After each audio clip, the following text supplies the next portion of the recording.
लखनऊ समेत मंडल में 50,000 बच्चों की पढ़ाई प्रभावित कर रहे 270 शिक्षा मित्रों की सेवाएं समाप्त होंगी।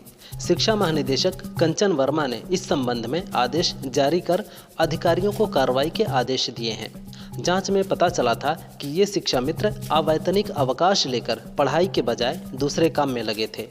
अब लखनऊ, सीतापुर, उन्नाव, हरदोई, लखीमपुर खीरी व रायबरेली में तैनात 270 शिक्षा मित्रों की संविदा समाप्त होगी। एसएससी ने एमटीएस और हवलदार भर्ती 2024 के लिए पदों की संख्या बढ़ा दी है। अब एमटीएस और हवलदार के कुल 11,518 पदों पर भर्ती की जाएगी। इनमें से एमटीएस पदों के लिए 8,079 वैकेंसी है। सीबीआईसी और सीबीएन विभाग में हवलदार के लिए 3,439 पद खाली हैं। इससे पहले 9,583 पदों पर भर्ती के लिए घोषणा की गई थी। बता दें, इस भर्ती के लिए अक्टूबर से नवंबर 2024 में परीक्षा हो चुकी है। अब रिजल्ट आने वाला है। यूपी बोर्ड की परीक्षाएं 12 मार्च को समाप्त हो जाएंगी। कॉपियों का मूल्यांकन 17 मार्च से शुरू करने की तैयारी है। 15-16 दिनों में कार्य पूरा होने और अप्रैल के अंत में परिणाम आने की उम्मीद है। परीक्षाएं पूरी होने के बाद 13 मार्च को होलिका दहन और 14 मार्च को होली है। ऐसे में 15 या 16 मार्च से कॉपियां मूल्यांकन केंद्रों पर पहुंचेंगी। 17 मार्च से कॉपियों का मूल्यांकन हो सकता है।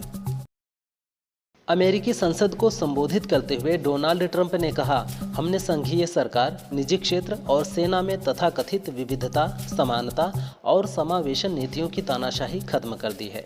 हम मानते हैं कि चाहे आप डॉक्टर, लेखक, वकील या एयर ट्रैफिक कंट्रोलर हों, आपको कौशल और योग्यता के आधार पर नौकरी और तरक्की मिलनी चाहिए, न कि नस्ल या लिंग के आधार पर।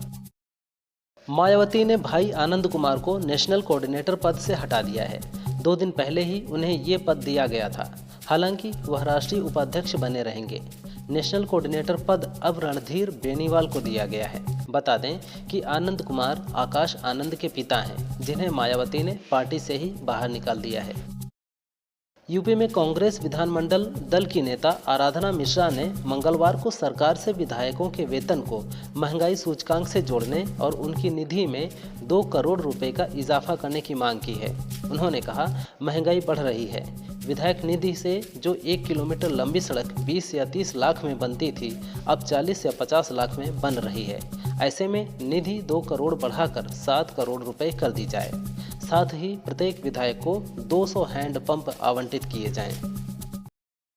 पंजाब में किसानों और सरकार के बीच तनाव बढ़ गया है। अपनी 18 मांगों को लेकर किसान चंडीगढ़ में प्रदर्शन की तैयारी में थे, लेकिन पुलिस ने कई किसान नेताओं को हिरासत में ले लिया है।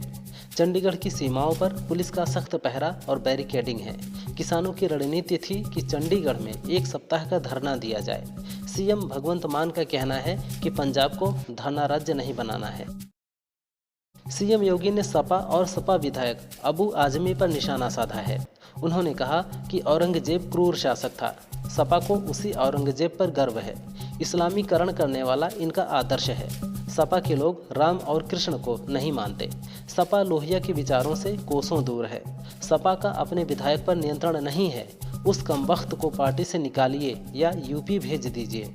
ऐसे लोगों के उपचार में हम देरी नहीं करते।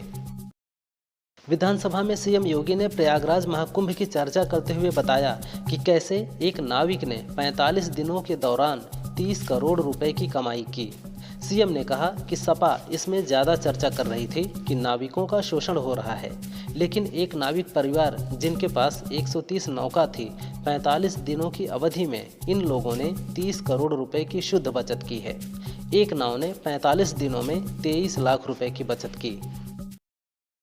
पटना यूनिवर्सिटी के दरभंगा हाउस में छात्रों के 2 गुटों में झड़प के बाद बमबाजी हुई। बमबाजी के कारण पार्किंग में रखी गई कारें क्षतिग्रस्त हो गईं। दिन दहाड़े बमबाजी की इस घटना से हड़कंप मच गया। बमबाजी होते ही कैंपस में मौजूद छात्र व अन्य लोग इधर उधर भागने लगे। घटना की खबर मिलते ही पुलिस ने मौके पर पहुंचकर मामले की जांच शुरू कर दी।